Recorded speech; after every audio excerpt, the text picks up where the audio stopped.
Hi guys, I hope you all are doing great. Let's get into a paper number one, business law and business communication. So we are starting with section A, that is talking about fundamentals of business laws. Okay, without wasting further time, let's get into the first chapter and unit number one, that is your introduction about the laws. So in this module we'll be learning four things, which is sources of law, legislative process in India, how the bill transforms into a law, legal methods and court system, what are the court systems, primary and subordinate legislation. Okay, so the first one talks about sources of law. Now, law, when we hear this word, a lot of things come into our mind. Like law, we just have seen this law, Indian Companies Law, Partnership Act. These all things we have heard. But now, what law actually means? Law actually means a set of rules. This was a simple definition given by this concept of law was given by HLA Hart.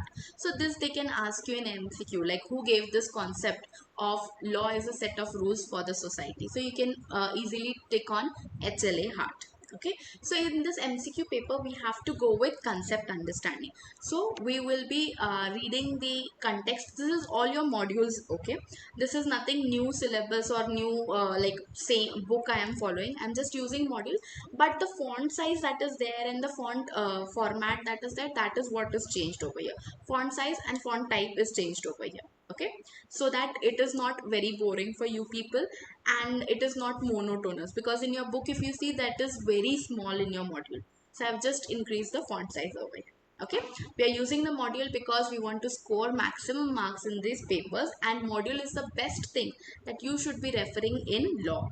Okay, now what they have said further, law as a tool of governance has been dynamic in nature. So law is something which is governing us, like it is a tool that is governing us, that is controlling us, that is showing us what are the rules and regulations. Has been dynamic. Dynamic means changing in nature. Okay, there can be changes in nature of law, expanding its horizon to accommodate the requirements of the society over centuries. So here it tries to accommodate the requirements of the society. It can ask us, like it can be amended. There could be requirements of the society can be included over here. If we need a law for protection from the theft, that is cyber security, so we got a cyber law made, right? That was a cyber security law made. This was done because there were cyber crimes happening. So as per the requirements of the society, law can be made or amended. As we trace the sources, let us understand what law is in simple terms. I told you law is a set of rules, okay, for the society. And this was given by which person? This was given by HLA Hart. So this is something you should be remembering. Okay, that's why I've given you a star over here. This can be asked in a MCQ, simple MCQ format. Okay, great. Let's go ahead. In order to understand the law in greater detail, we shall cover the below mentioned modules, beginning from what is construed by to be law, the process of how it is formulated. Okay, so in depth we have to understand the law. So we should be understanding how law was made, how it was construed. Construed means how it was prepared. The process, how it is formulated, how law is formulated, we have to see. And for this we will be learning again the four concepts that are given in our chapter, that is sources of law, then your sources of law and legal system in India before independence, brief history is going to be given to you, legislative process in India, how legislation process works, court systems, primary and subordinate legislation. Now, coming to the introduction, they have said that the founding stone of source of law in modern India post independence is the Constitution of India. So, in India, after the independence, what is the source of law in India? That is Constitution. Okay, you have to remember this, that Constitution of India is the major source of law in India after the independence. Okay, now this is something you can remember. Post independence, Constitution of India is our major source of law. provides us the basic principles of law. In constitution, basic principle of law are given. However, there are various other laws which has been developed with respect to customs. Now customs means the traditions that we are following, personal belief of the people. If you believe that Hindu people are not going to cut down the animals, so that is a personal belief that Hindu people have, right? So that can be used over here. Pre-existing statutes, if there are already existing statutes, already existing contract act was there before this, like before Constitution of India 1856 we have it, right? Like in the previous some rules we have it, so that can be also our basis. Ordinances, okay, regulations and judicial pronouncement. If some court judgments have been done, judicial pronouncements have been given, that will be taken as source of law.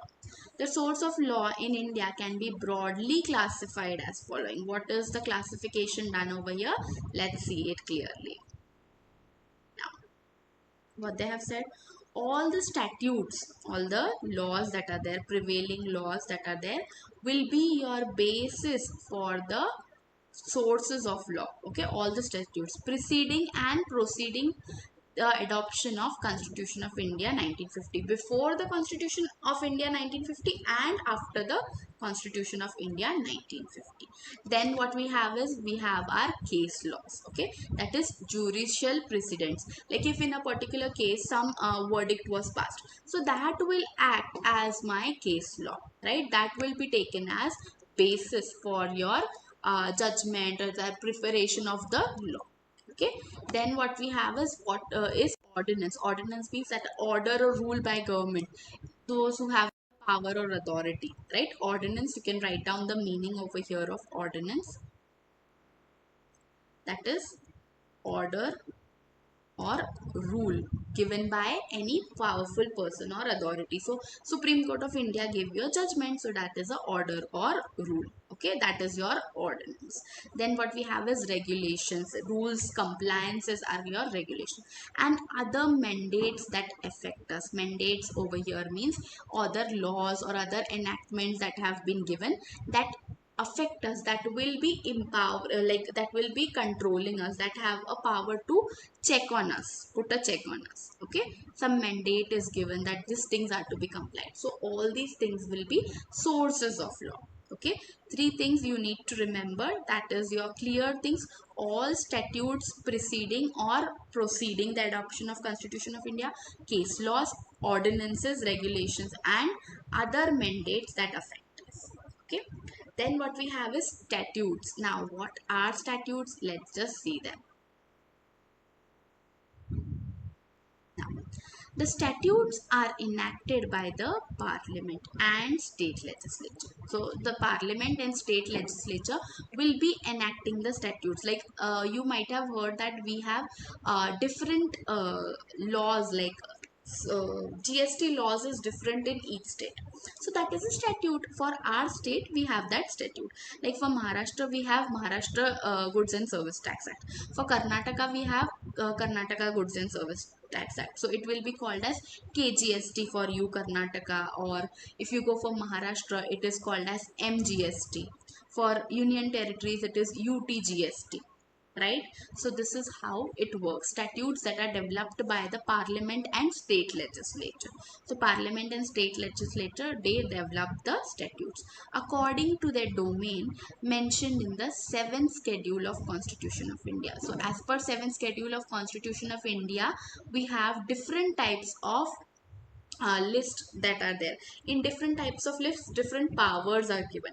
Like on specific things, state government can only make the laws. On these particular things, only central government can make the laws. So that is a concurrent list, like that is a list given to us. In 7th schedule, they have given 3 lists, which is your state list, union list, and concurrent list. Your state list is for the states, like what power states have. Union list talks about the central government power. Okay, central government power, CG is for central government. And concurrent list, on the concurrent list, who can make the laws? Central government plus state government. Okay, both of them can make the laws. are the laws known as delegated legislation in the form of rules and regulations as well as bylaws made by the central government, state government and local authorities under the authority conferred or delegated by parliament. So statutes are nothing but the laws which are made, which are developed, rules and regulations that have been developed by central government, state government and local authorities. Okay, so this power has been given by parliament. Parliament says that state has power to make laws on this particular things, like on petroleum state can make laws, right? But on crude oil etc, like the entire petroleum thing, central government has the power, what laws are to be made, what prices to be kept. So all these powers are there with central government, state government and local authorities or the concerned state legislature. Okay, laws made by parliament may extend throughout or in part of territory of India. So laws that we make can be for entire India, right, or some parts. As I told you, like if Maharashtra law is made of stamp duty, right, stamp duty is collected when you buy the house or when you sell the house. So that time what law is made from by Maharashtra state, that is applicable only on the Maharashtra state, right? We know that earlier Jammu Kashmir was not a part of India. So that time what used to happen, the laws that were made that were having the exception that except Jammu and Kashmir, but now that is also included, and those by state legislature may generally apply within the territory of states. So I told you, if Maharashtra makes a law for electricity collection, so that is only applicable to Maharashtra state. Okay, this is also inclusive of all the statutes which have already been enacted before the adaptation of Constitution of India in 1950, unless repealed in the part or in whole. So unless the law has been changed, the other acts will be same. Like if you have made any act before Constitution of India 1950, that will be same. Like the Indian Partnership Act, it was prepared before 1950. So that is going to remain same. If some changes are to be done, that will be done, right? 1932 it was enacted, so it is before 1950. That law will remain as it is. If you want to make some changes, you can make it, or if you want to give a separate like entirely a new law, you can make a new whole law. Okay, now that was about statutes. Now let's see what are judicial precedents. As we try to enhance our understanding of the law and its sources, it is very pertinent to know that all laws go through rigorous scrutiny. So this they can ask you as an MCQ, like what do all laws go through? You can write rigorous scrutiny.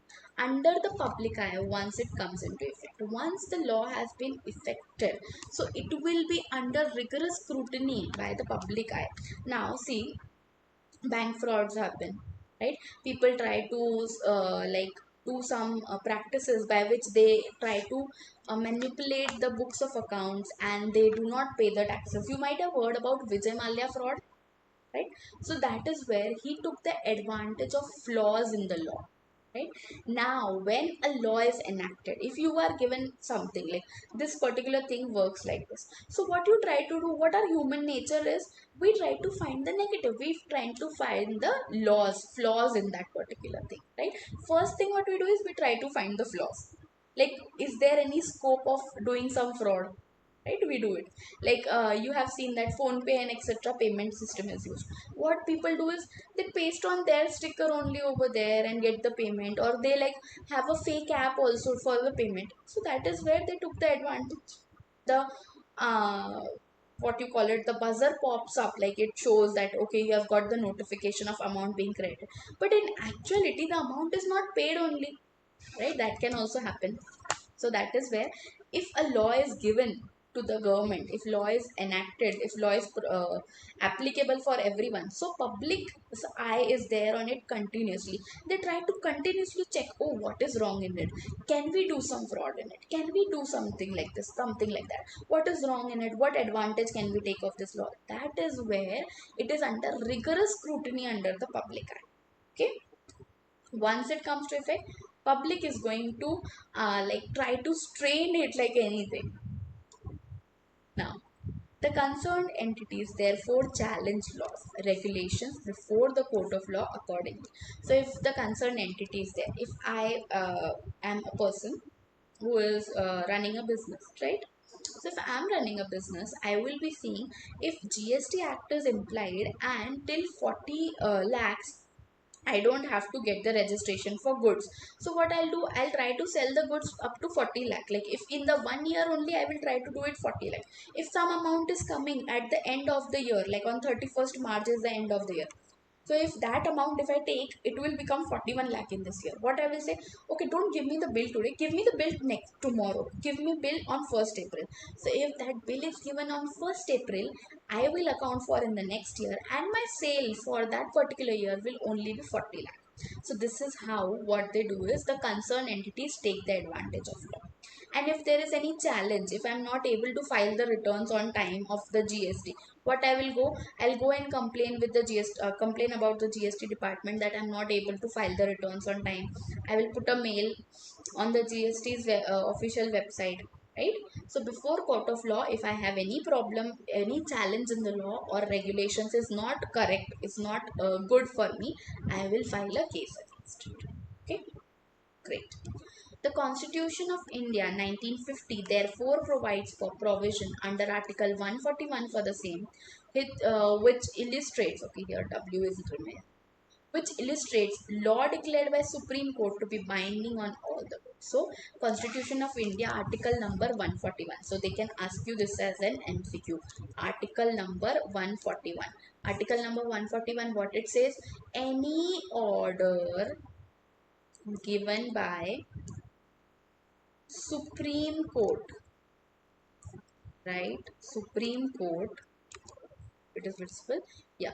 Any order given by Supreme Court is binding on all, right? This is given in Article 140. That means the law declared by Supreme Court shall be binding on all courts within the territory of India. So whatever courts are there in the territory of India, they will have to follow the order law given by Supreme Court. So if any judgment is passed in Supreme Court, that some judgment is given about the online gaming system, like you can uh, get the money from online gaming system, but there will be some taxes or rules applicable. So if that judgment is passed by Supreme Court, that will be binding on all the courts in India. So if any case is going on about the online gaming system, it will be applicable. The Supreme Court's judgment will be applicable. Whatever judgment is given by Supreme Court, that becomes a law. Now, further what they have said, although the Supreme Court of India or the high courts of the respective states do not legislate, they have time and again provided with the correct interpretations for our understanding and thereby act as a source of law. So although like the Supreme Courts or high courts of the respective state do not legislate, they don't legislate it, they don't directly make it a law, but time and again they have provided that the interpretations done, that the things that they have analyzed have been done for our better understanding, and thereby they act as source of law. Like in a particular case I told you of online gaming. So in online gaming we got the interpretation that if online gaming rewards are given, people are using this money for betting and all. So what they have said, if you apply this money received from online gaming for betting, then you will be charged GST at this percentage. So here what has been done, they have interpreted that the use of this money is being done for betting purpose. So now we can take this interpretation that if the money is used for betting purpose, we have to make a law, that is like we have to, in our GST we will be applying taxes on them. So that is where you can say they have taken help of the judicial precedents or the judicial interpretation. Okay, clear till here? Great. So the next one is your personal laws. So personal laws are mostly based on your individual faiths. Like if someone is believing in the Hindu religion, so they will be following the personal law of Hindu Marriage Act, right? And if they are believing, if they are Christian, so they will be believing the Indian Christian Marriage Act, right? And if someone is Muslim, so they'll be following the Qazis Act 1880. So you can see over here the acts which were enacted before the Constitution 1872 and 1880, they are also applicable, they are also allowed over here, and they are also valid. We are following those acts, okay, in India. Then next we have is ordinance or regulation. So ordinance is something, an order passed by the person who has that authority. So when we saw that in India we faced the COVID situation, so that time the governor and governor of the states had passed an order like people of the state can't move out of the state. If you want to go, you have to take the permission also to move like within the states. So that was enacted. Everyone was put down under lockdown, so that president had the power to declare the lockdown situation.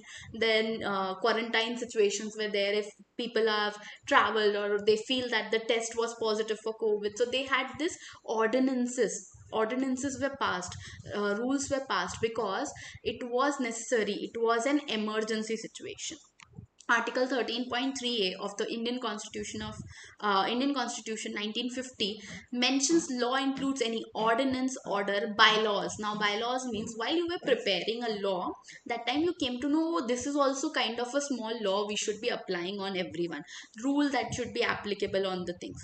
Regulation, notification, custom or usage having in the territory of India in the force of law. Okay, so people who are living in the territory of India have to abide by the ordinance, regulations, rules, bylaws, notifications, any custom that is followed. Like we do this particular thing in this way only. So that is a custom followed by that particular region.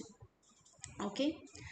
Therefore, in the times of these exigencies, the President of India has the power of President to promulgate ordinances during recess of Parliament. If Parliament is not like available and the decisions can't be taken immediately in the Parliament, then President of India has the power that they can give an ordinance. They can pass an ordinance. Okay, President of India has the power to promulgate ordinances.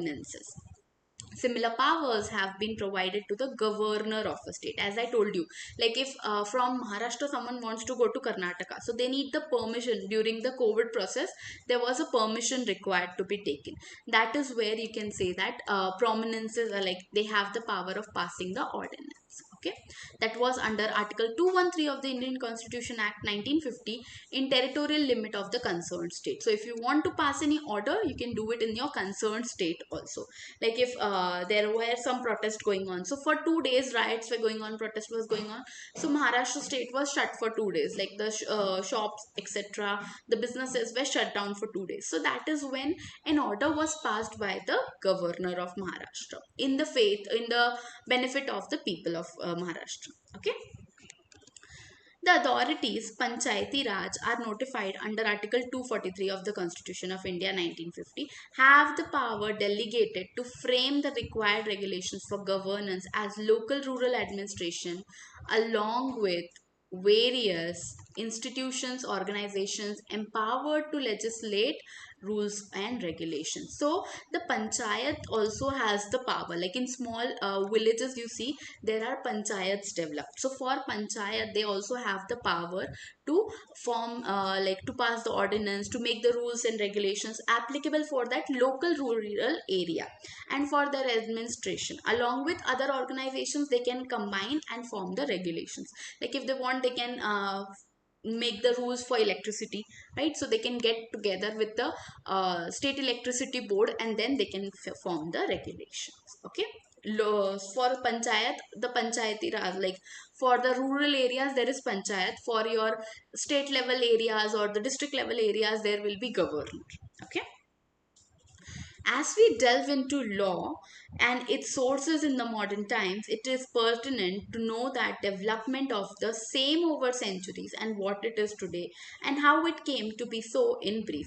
So as we dive into get the knowledge of the law and its sources in the modern times, it is pertinent, it is visible to know, it is important for us to know the development of the same over the centuries, how law got developed over the centuries and what it is today, what current law says today. That is important for us to know, and how it came to be, like how this law became so much relevant. We also have to know this. Okay. Now, in this module of Indian legal history, we shall try and explore contemporary legal system with the one that already existed over various periods of time over the geographical boundaries of present day India. So here what we are going to see, how the history has happened, how it has developed. Okay, a brief history has been given. So for your history, the Indian legal system can primarily be divided into four periods. So now your legal system of India can be divided into four periods, which is your ancient period, then the medieval period, British administrative period, and now the current one which we are following, the Indian legal period. Okay. Now let's discuss every period or every stage of the law preparation in detail. Now the ancient period. Let's do it with some different color so that you remember. I guess pale blue is a good color. The ancient period of law and governance can be found in and around the geographical boundaries of modern day India. So you can see this has still the existence. You can see around the geographical boundaries of modern day India. 1500 years before and after the beginning of approximately the first decade of the Gregorian calendar. This has started 1500 years before the Gregorian calendar started. Before and after things are there. This era is mostly ruled and governed by kings having their own territory. So how the things were working before, now today we have our governor, or we have for the states we have governor, chief ministers, prime minister and president. But earlier there was only one thing, king, right? There was kingship. Now, if there was kingship, they were controlling their own territories. They were making their own laws and regulations that were very localized. Now, here this thing is important. The laws that were prepared earlier were localized, that were developed for the people of that area. Like if kingship is there in the Mughal area, all the Muslims are there. So the laws were related or made as per their customs and traditions and specific to the geographical boundaries. If in some area rice is the staple food and rice is consumed at the highest, so what the laws will be prepared, like if the rice cultivation is great over there or mostly the rice is cultivated, so the rules and regulations will be prepared keeping that in mind, like that is their staple food. Okay. So, with every passing territory, the set of laws differ. Like if you go to the Mughals territory, the laws were different.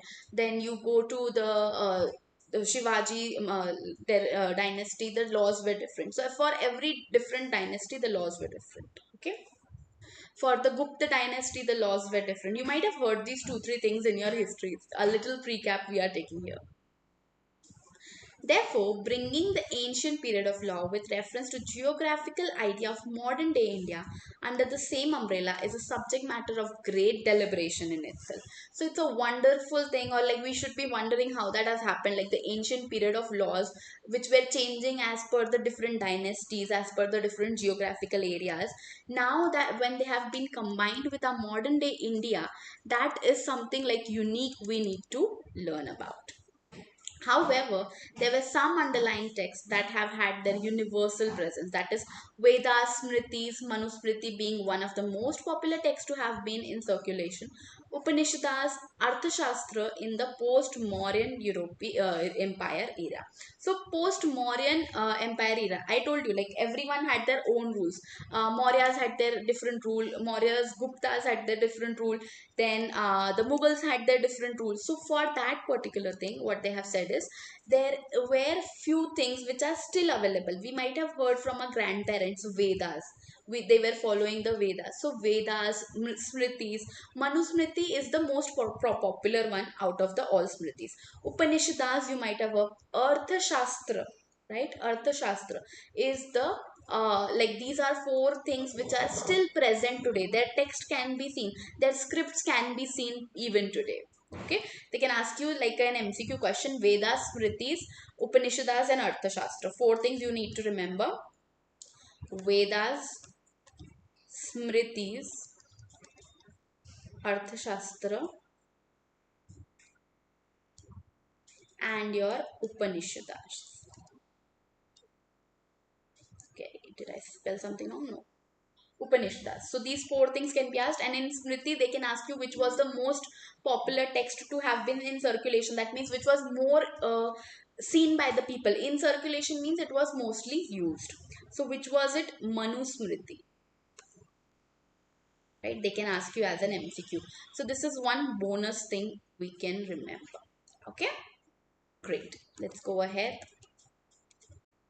Now, the next one is your one of the salient features of the ancient Indian law was that it was based on the principle of dharma. So we were believing that only a dharma is our law, right? So the Indian ancient law was developed on the principle of dharma, basing righteousness and duty as its guiding principle, which was a conglomeration of both legal and religious duties. So we were believing like righteousness means doing all things right, doing everything with true nature, with honesty, and it was our duty. Like we used to think if helping someone is there, it is our duty to help that other person. So that is what was the basic principle for drafting the laws in the ancient India.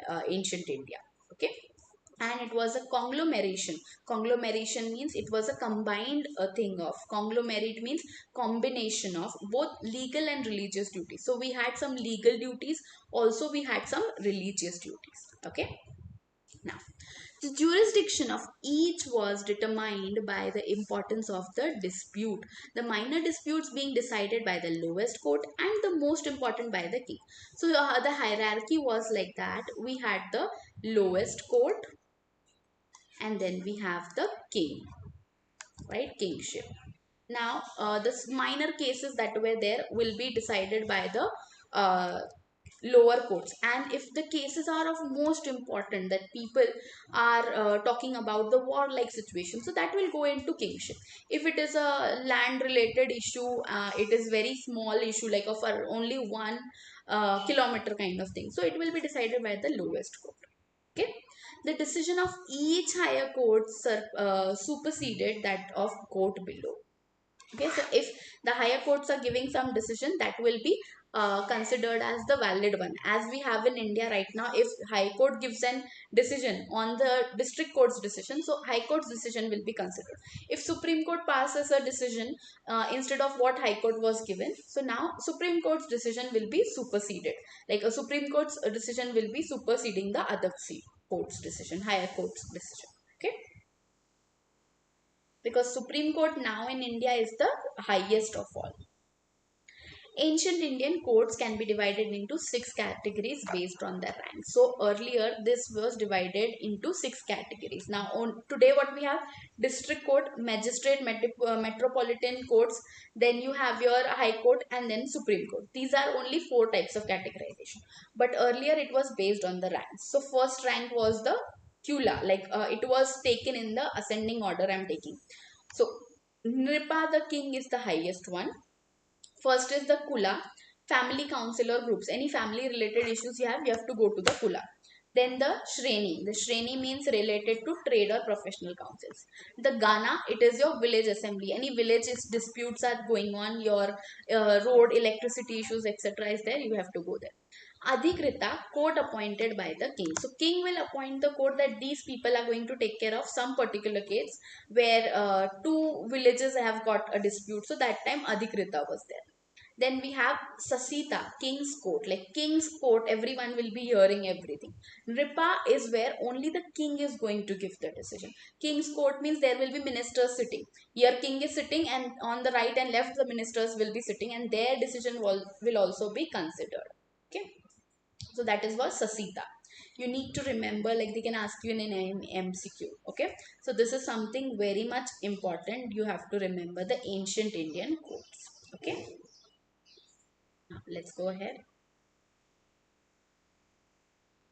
So we have, but as foreign invasions began to rise in numbers along with the magnitude of these attacks, it became inevitable. Now, what happened as the courts, like as the foreign people started invading India, they started coming and living in India.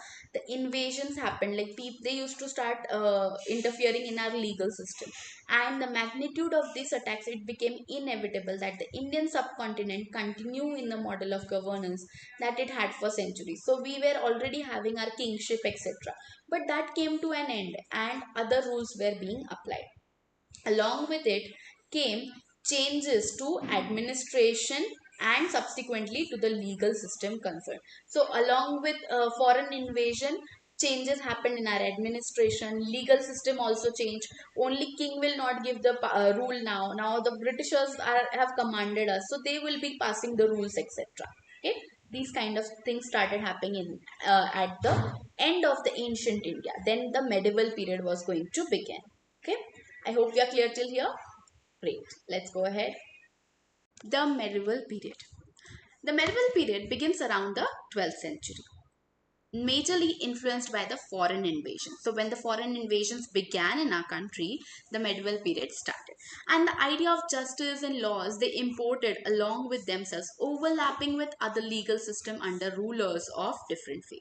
So there what happened is they had different beliefs than us. They had different ways of giving the justice. The laws were different from our country. So they started importing themselves and overlapping with our legal systems. Okay, in the 12th century, when Muhammad Ghori defeated Prithviraj Chauhan at the Second Battle of Tarain in 1192 AD, shortly after which Qutbuddin Aibak became the first Sultan of Delhi belonging to the slave dynasty. Now here what happened over here, this 12th century started when they have given you a little history, we have to just go through it. When Muhammad Ghori defeated Prithviraj Chauhan at the Second Battle of Tarain in 1192 AD. And after that, Qutbuddin Aibak became the first Sultan of Delhi. Right, in Delhi, it was like Sultanate was there. Now we have kingship, we have our dictatorship, etc. That time there was Sultanateship. So he was the first Sultan of Delhi, and he belonged to the slave dynasty. He was a slave, and then he became the Sultan of Delhi, the king of Delhi. The medieval period in India had major influence from Delhi Sultanate, ruled by slave dynasty to Lodi dynasty 1206 to 1526. After the Zahiruddin Babur defeated Ibrahim Lodi, which started the rule of Mughal Empire effectively up to AD. Okay, so here what happened, the medieval period in India had the major influence of Delhi Sultanate. So the rules and the laws regulations were as per the Delhi Sultanate, and that was ruled by the slave dynasty. And also they defeated the Lodi dynasty. There was a Lodi dynasty which was working in India, that was also defeated. Then Mughal Empire started, like the Delhi, like it was under the Sultanate, right, of Mr. Qutbuddin Aibak. So then from that Mughal Empire started. 1707, and then after the death of Bahadur Shah Zafar, the Mughal rule and influence in India practically came to an end. When the death of Bahadur Shah Zafar happened, that time the Mughal rule came to an end. Okay, till then we were ruled by the Mughals till 1707, like 1707, and then after the death of this Bahadur Shah Zafar. During the Sultanate period, there were several courts of justice. So they can ask you a question over here related to different branches of law. For example, Diwane Muslim deals with disputes concerning with administration or bureaucracy. So this is something which I was telling you, that they can ask you this particular question. Diwane I Muslim. This deals with disputes concerning with administration or bureaucracy in the Sultanate period, Delhi Sultanate period. Okay, they can ask you this in MCQ. You have to remember this. I hope this is clear. Simple one. Diwane Muslim.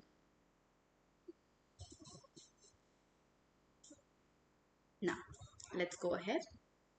During the Mughal period, courts were categorized according to the subject and requirement in contention. The central administration of justice was done by the central judicial system. So, as per the subject, like if you are talking about a family dispute, so you have the family court. Then you have some industrial dispute, the business dispute. You have to go to the industrial court. That is how subject required or the requirement related courts were distinguished. And if there is something related to central administration of justice, you have to go to central judicial system. Okay, then we have the chief judicial functionary of the state was Qais ul Qazat. Qais ul Qasat, you can remember this name, they can ask you in a simple MCQ. Qais ul Qasat was the chief judicial functionary in the Mughal emperor, who was appointed by the emperor to hear appeals and supervise the provisional court. So he was the one who was going to listen to the people's appeals, and he was going to supervise the provisional courts. He was to be assisted by Mufti and Mir Adil. The former was given the duty to expound the law on which the Qazi would deliver the verdict, whereas the latter was associated with the functions of bringing the parties to the court and enforcing the decrees. So here, these people, like I'll just give you a small diagram kind of a thing. Qazi ul Quzat, right? This was the person. Now, this person, Qazi ul Qazat, was like assisted by two people. Who were they? There was Mufti, and the other one was Mir Adil. Okay, now Mufti was going to take care of the law related thing, like what is the provisions, what all things we need to hear, how law is to be interpreted. All these things were taken care by Mufti. And Mir Adil was responsible for bringing parties to court. Here, what are the parties? One is your victim, one is your culprit. Parties to court. So he was responsible for this thing. Okay. Now, similarly, there was a chief Qazi also. Chief Qazi means chief judge also of the provisional court that dealt with all the cases which were civil and criminal nature. So there was a chief Qazi who was going to deal with all the cases of civil and criminal nature and served as the highest form of appeal within the province. So chief Qazi is someone to whom you can go to the highest level. Above chief Qazi, there is no other jurisdiction. He is the final jurisdiction, as today we have our Supreme Court. In the capital, military had its own judge, Qazi-e Aksar, who moved from place to place with the troops and whose office corresponds to the present day court martial. So today what is court martial is the highest level of military on that day. Okay. With the decline of the Mughal Empire, prominence of the European powers rose in the subcontinent and the introduction of modern legal system took place. So, when the Mughal Empire came to an end, European powers started ruling us, and they rose in the subcontinent, and a modern legal system was introduced at that time. Okay. Then in the modern legal system, what was there? British administrative period. Now, the British administrative period lasted for approximately around 200 years. They can ask you a simple one like approximate, give a number, 200 years. They entered India as traders during the medieval period. However, they were not alone in their endeavor. Now, when the British tried to enter India, they started entering in India as traders. They said, we are the traders over here. So they entered India as traders, but they had some other thoughts also in their mind. During the medieval period, they entered India as traders, and slowly they started becoming the emperors. They became the rulers of India. Okay, and they were not alone in this endeavor. Who joined them? The Portuguese, the British, the Danes, Dutch, and the French also reached India. Okay, so not only Britishers reached India, everyone, like 5 to 6 of them, started reaching India. Earlier Europeans were there, then French also came, Portuguese came, Danes and Dutch also came. So that is how all these people started controlling India. All of these nations came to India for trade. So they were here for trade, but out of them, the English people succeeded to establish their presence in India. Others had come for trade, but they were not ruling as that much. But when it came to Britishers, they started ruling us. They started establishing their presence in India. Everywhere you could see these people. Now, the East India Company enjoyed more than trade rights. East India Company was established and they were enjoying more than trade rights. If one is to see the complete picture and what followed in the aftermath of its arrival in India, the Charter of Elizabeth 1600 empowered them legislative right. Although limited, it led to the establishment of a new judicial system in India. When the 1600 Charter of Elizabeth, you have to remember this particular thing. This is 1600 Charter of Elizabeth. You have to remember this. They can ask you in an MCQ the Charter of Elizabeth 1600. That time they were given the legislative right. You have to remember these words, legislative right. Although limited it was given, but this led to new judicial system in India after the end of the medieval period, new judicial system came when this charter was given, like when this charter of Elizabeth empowered legislative rights to British people, the East India Company. But over the time, new charters were executed along with several new powers being granted. When these charters were executed, new powers were also given to Britishers, and the Britishers became more powerful. Over a period of time, the Britishers exercised these powers to set up institutions for administration of disputes. So they started building up the administration for disputes. If you have disputes, come to us, we will resolve them. However, with limited jurisdiction. But the jurisdiction was not like unlimited. They can rule over anywhere. They had the limited jurisdiction. The East India Company turned from perspective of an entity interested in revenue. This East India Company developed as someone who's interested in revenue to one that was interested in administrative and political influence over the region. First, they started with the revenue, like East India Company, they were going to work and they were going to earn the revenue. But later on, they started controlling everyone, they started administrating, and the political influence began over the region, which was strengthened during the Battle of Plassey in 1757 and the subsequent grant of Diwani Right 1765 in Bengal. So these was like given the bloom, or you could say given the air, when the Battle of Plassey happened and the Britishers won over there. So subsequently they were granted with Diwani Right in 1765 in Bengal. However, in this process of acquiring territories, after territories, the need for resolution of disputes also arose, and it's out of this necessity that the introduction of British legal system as suited for the Britishers was implemented in territories under the British occupancy. So now British are going to control everything. Indian people may have some problem with this, then resolution disputes will happen. For this, they needed some dispute resolution system, and for dispute resolution, who were the people? British legal system only. So we have complaints with British, and Britishers are only going to solve them. So nothing was there in the favor of Indian people. Let's name a few reforms. To name a few reforms that are still prevalent till date. What are the prevalent reforms till date? Establishment of Mayor's Court. 1726 Mayor's Court was established. That is still working in India. Then we have Warren Hastings with the judicial plan of 1772, which is known as the Adalat system. Now we have the Adalat system working.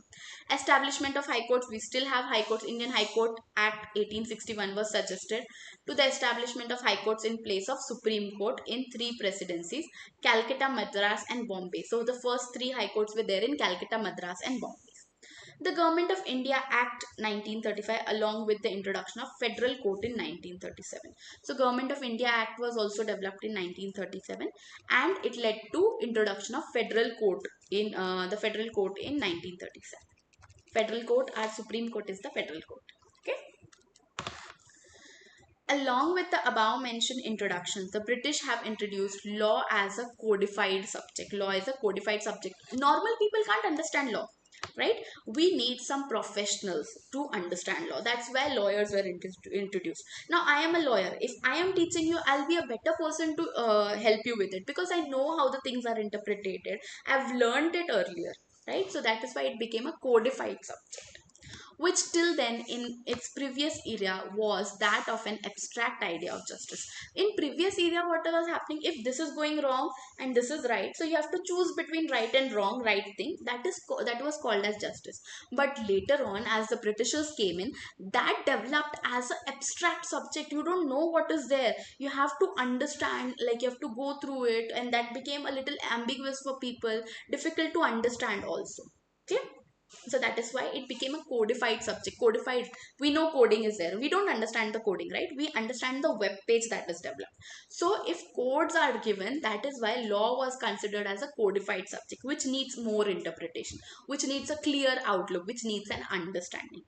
That is why if you see law, you can also read law, but you need someone who will help you to interpret the law, right? There is, law is kind of a code which needs some interpretation. Okay, great.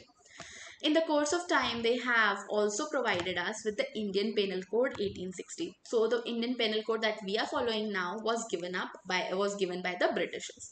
The Indian Contract Act 1872, I discussed that earlier also. The Indians Evidence Act 1872. These were some of the essentials, important sets of law given by the Britishers. An essential set of laws which govern the modern day world. These are still in our existence. Indian people are still following it. The Indian Contract Act becomes one of the branches of law. So Indian Contract Act separately is a branch of law that requires a special attention, because without contract the world is not happening. Every day you are getting into a transaction, that is a contract you are doing. You are making a UPI payment, you have a contract with the UPI people. Okay, with phone pay you have a contract, like for the payments you are sending the money, so that does not include a fraud. If it was not done by you, you need to report this. All these things are written in a contract which we agree, we read now, agree to terms and conditions. We don't read the terms and conditions also, still we agree. So that is something like that, which in fact had many more parts than its previous version. So now Indian contract has many more parts than the previous version. Over the time, separate legislations were enacted for the same. So for Indian contract, sale is also a contract, but separate legislation, separate law was formulated for the Sale of Goods Act 1930. Right, the Indian Partnership Act, that is also a contract. For this we developed separate laws in 1930. Okay, then we have the last one, that is our Indian legal period. Indian legal period started from 1950, when the Constitution of India was brought into power, and till present day we are following the Indian legal period. Let's see what is given about the history. The Indian post-independence legal history begins with the abolition of Privy Council Jurisdiction Act 1949. So this was act like Privy Council Jurisdiction Act 1941 that got abolished. Okay, that time our Indian constitution came into picture. Earlier, Privy Council seated in England acted as the highest court of appeal since 1726. So earlier, highest court of appeal in England was Privy Council, and we were also following that because we were controlled by England people, Britishers. So we were following that, which was passed by the Indian government. So Indian government had given the approval for a High Court of Highest Privy Council Jurisdiction Act 1949. So that also got abolished. This act accordingly abolished the jurisdiction of Privy Council to entertain new appeals and petitions, as well as to dispose of any pending appeals and petitions. It also provided for transfer of all the cases filed. So when this jurisdiction of Privy Council was established, you can file the new appeals. The previous appeals etc. will be also taken care of, will also be disposed of, will be discussed in the court, and then you will get the verdict. And also the transfer of cases was also allowed over here. Like if you had filed a case with the district, now you want it to be taken to High Court or Supreme Court, you can do it. Now let's go ahead. What is next? The drafting committee for the constitution of was formed and appointed with Mr. B.R. Ambedkar as its chairman on 29th August 1947. So the Constitution of India needs to be drafted. If I tell you to draft a letter, you will draft it alone. But if I tell you to draft a law, you will need a team of legal people who are lawyers, who have all the knowledge, etc. That time drafting committee was established, and the chairman was Mr. B.R. Ambedkar. They can ask you this thing, and also they can ask you about the date. He was appointed as chairman on 29th August 1949. Okay, need to remember this. Sorry. Yeah. On 26 November 1949, the Constitution of India was passed and adopted by the Constituent Assembly, celebrated as Law Day. So we celebrate the Law Day on 26th of November 1949. Right. So on this day, what has happened? They had passed and adopted the Constitution. Who passed it and who adopted it? The Constituent Assembly. Who passed it? Constituent Assembly. Okay. But the constitution was adopted by the entire nation on 26 January 1950. The Constitution of India was adopted. Okay. Now,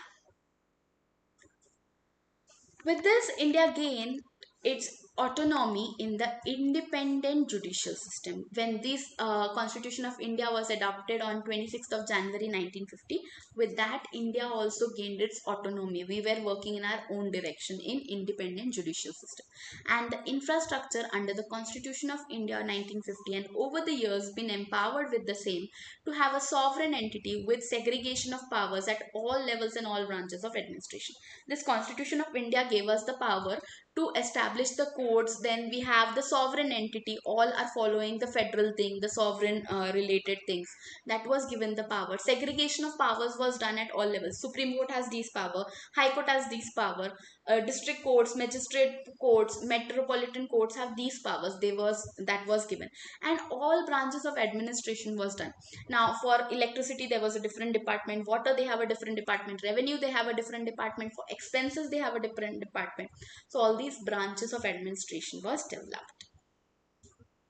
Now, with this, the Supreme Court of India was established on 26 January 1950, established under Article 124(1). Important for you to remember.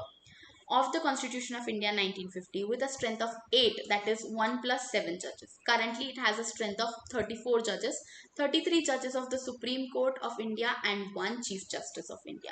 So now how many judges are there in Supreme Court? There are total 34 judges, which includes earlier what it was. Let's sum up the Supreme Court thing in a chart. Okay, I'll draw it over here. Now your Supreme Court of India. Now, Supreme Court of India was established on 26 January 1950. Now, Supreme Court of India had the strength earlier of 8 judges, right?